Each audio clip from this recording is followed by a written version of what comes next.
Hello everyone. Today I'd like to introduce about polar distortion of molybdenum ditelluride and the consequent nonlinear Hall effect. Molybdenum ditelluride undergoes a structural transition from high temperature 1T prime phase and low temperature TD phases. And the ground state TD phase is in orthorhombic structure without inversion symmetry. And the lack of the inversion symmetry allows polar distortion and the emergence of wire load in this phase. With increasing temperature, it goes to 1T prime phase and the material has monoclinic lattice and it recovers inversion symmetry. In order to understand the complicated structure, we compare it with 1T structure, which is in the hexagonal lattice, and the metal ion is in the octahedral cage. The monolayer of molybdenum ditelluride has further distortion, which is the dimerization between molybdenum atoms. And the dimerization is along X direction, and then it forms atomic chain along Y direction. Then the layer stacks along Z direction. So for a better understand of the bulk structure, actually we need to figure out two features in the stacking sequences. So that is the mirror coupling of adjacent layers. So one layer is not just a translational copy of the other. So here we can see that those two layers are coupled by MX mirror plane. And we can compare the shear distortion. So here it has left-handed shear and this one has right-handed shear distortion. So the shear distortion appears alternatingly along the layers. That is clearly seen in this TM image taken by our colleague in Rutgers University. And the other important feature during the stacking is the lateral glide. Because of the dimerization, we have uneven interface. So the tellurium atom at the tip of the sawtooth tends to be around the valley side. So if the tellurium atom at the tip point perfectly aligns on top of the valley side, then we have overlaps like this. So in here, two triangles pointing right, both triangles pointing right-hand side because those two layers are related with MX mirror symmetry. And if we compare it with 1T structure, we can see that all chalcogen atoms positions on the hollow side. That is the preferred location. However, in this case, all tellurium atoms are on the edges of the octahedral cage. Therefore, the material tends to have further glide, either left or right.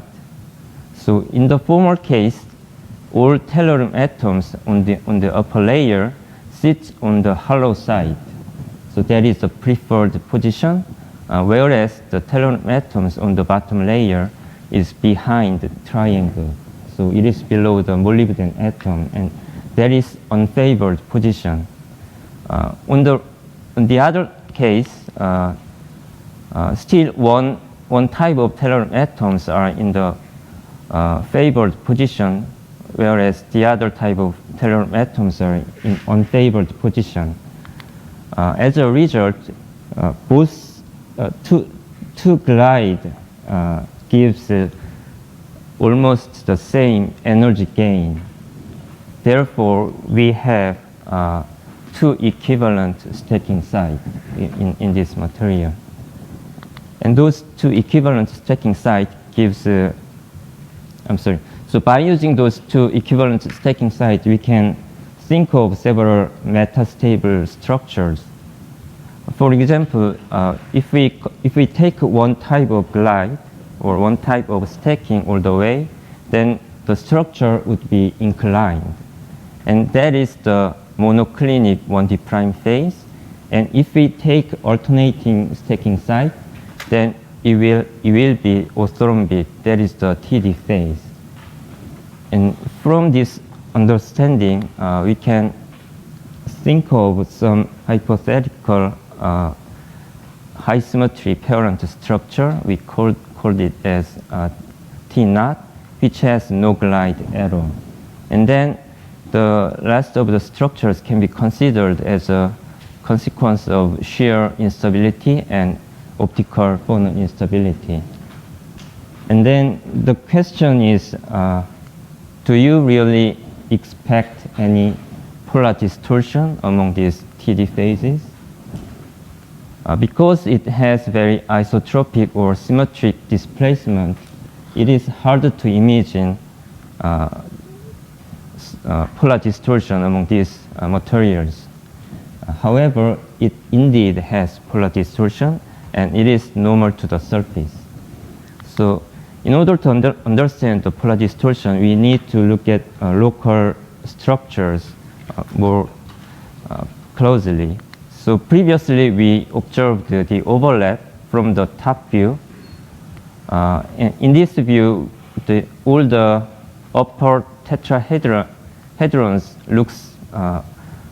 looks in the similar environment, even though they have two types of tilting patterns. So instead of considering this top view, we can consider individual glide from the tilted view. So for these two layers, we have this glide from this viewpoint. And the next element, we have this glide. So in the second case, we can see that those glides are well classified as a favored state and unfavored state. And by using this classification, we can mark the tetrahedrons. So green for favored state and purple for unfavored state. And we ignored undetermined cases. Then we have this image, and immediately it shows the inversion symmetry of each layers. So we can see that the 1D prime structure would have inversion symmetry. And another interesting finding here is that the adjacent layers are in distinct structure. So although the difference is too subtle to notice. So we applied this classification also for the TD phase, and this is what we get. So interestingly, the favored and unfavored tetrahedron appears in one layer. So green is favored one and purple is unfavored one. And the sequence appears the same in all layers. So it shows that the TD phase indeed have polar distortion, which is normal to the layer direction. And let me remind you that the TD phase has its twin structure regarding reversed glide stacking. So if we consider the classification, then we have this color code. And as you can see, it gives opposite polar distortion. So in left-hand side, we have green to purple upward distortion. Here we have green to purple downward distortion. It shows that the molybdenum ditelluride indeed has reversed polar distortion state, and that is determined by the stacking sequences. So with this finding, we can rename the twin structures as TD up and TD down. And here, let me mention again that this material is metallic, so we cannot reverse the polar distortion direction just by applying electric field. And we will have domains as grown. Then the question is how we can prove the polar distortion in the experiment. So here we choose nonlinear Hall effect as a measure of the polar distortion. This is one of the Hall effect, but can be observed under the time reversal symmetry. So we know that time reversal symmetry guarantees a cancellation of Berry curvature within the Brillouin zone and occupied state. However, even with the time reversal symmetry, its dipole component can survive. So once we have dipole component, Berry curvature dipole component, then we can induce transverse current beyond linear order. So that is the nonlinear Hall effect. And in order to have Berry curvature dipole moment, we should break inversion symmetry of the system. And obviously, strong Berry curvature will enhance the signal. In that sense, TD phase molybdenum ditelluride is one of the best candidates to exhibit this nonlinear Hall effect. Okay, so in this experiment, they used the bilayer tungsten ditelluride, and they observed the Hall voltage. As you can see, it is not linear, and it is in second order, and as a function of applied longitudinal current. So this nonlinearity is a signature of this nonlinear Hall effect. So first of all, let me show a similarity of the Berry curvature dipole moment with the semi-classical conductivity coefficient. So under the time reversal symmetry, we don't have current because of the cancellation of the group velocity. However, if we apply electric field, we alter the Fermi surface, then we will get uncompensated group velocity and current. And this is the formula for dipole, Berry curvature dipole moment, and you can compare those two equations. So in here, one group velocity is replaced with Berry curvature. Then this term tells the emergent net Berry curvature omega d under external field applied along B direction. And since the Berry curvature is multiplied by group velocity, which has opposite sign at side of the Brillouin zone, this equation does not capture Berry curvature monopole component. Instead, it only captures dipole component. So we call it as a Berry curvature dipole. Once we have Berry curvature dipole moment, then the remaining procedure is pretty straightforward, and we can immediately write down the induced current by using this conductivity tensor. And the induced current is written as, so there are two electric fields, so it shows that the induced current is second order to the applied field. And here you see the omega terms, and that is because this equation works also for the AC field. And before I show you the result, we can consider some symmetry reduction of the Berry curvature dipole moment tensor element.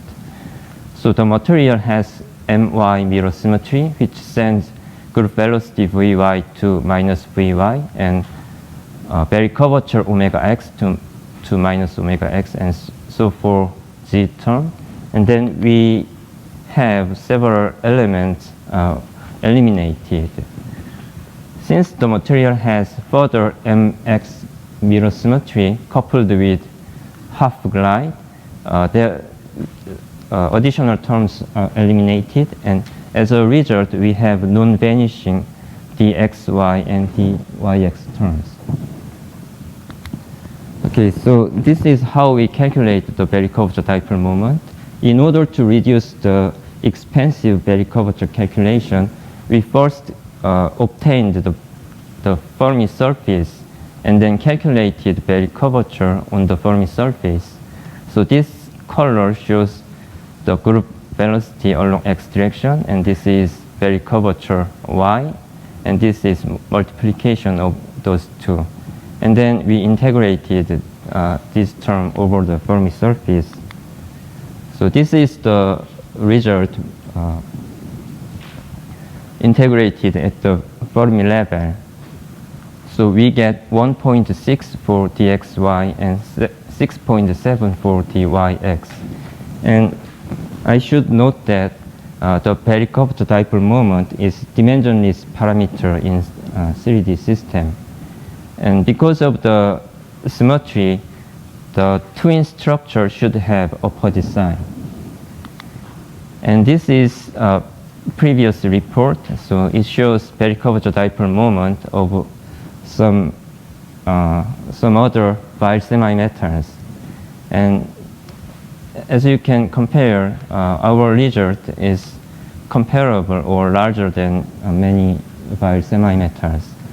Actually, we can see some discrepancies with the reference here, and that is because we used the DFT U correction scheme in order to reproduce the Alpes result near the Fermi surface. So we have 12 Weyl nodes, and here they have 4 Weyl nodes.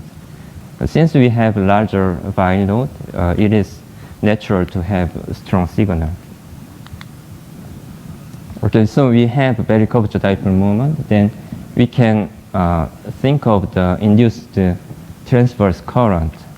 So for the dxy term, by applying electric field along x direction, we can access Berry curvature omega y, and then by applying further field, we can induce the transverse current along z direction.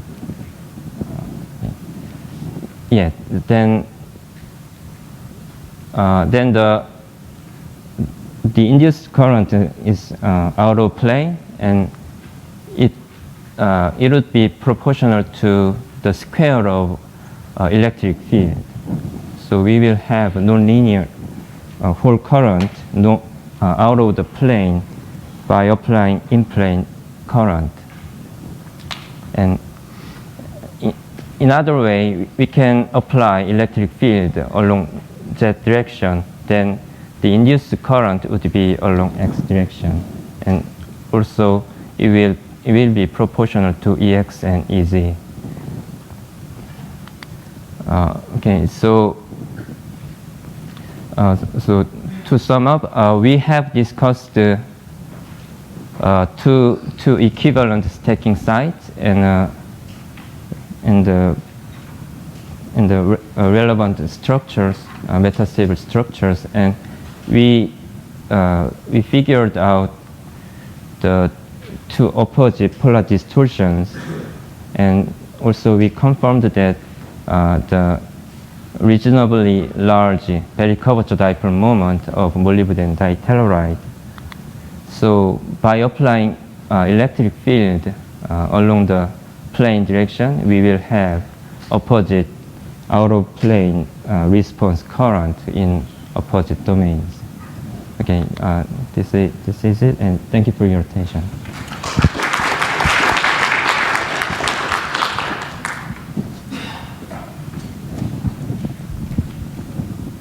So just for me to understand, so the dipole Berry curvature, is that like the next order contribution of the anomalous velocity? Like the next order in E?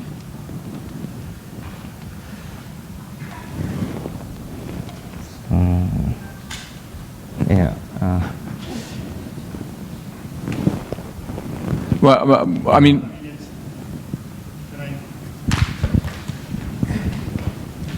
it's not that at a state, at a particular K, that you have a response that's second order in E. The first order in E is sliding the Fermi surface by the Boltzmann transport effect, which is illustrated at the left.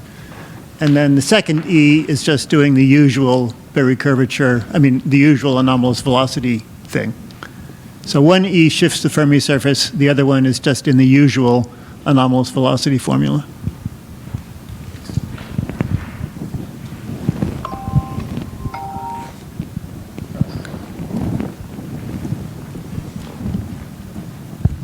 I would like to understand the semantics, because in the original Soderman and Fu paper, which is here, they also call a Berry curvature dipole, but I don't see any dipole there. I see something which has the same selection rules as a dipole, but it doesn't look like a dipole to me. Neither the Fermi surface nor the Fermi volume, I would say.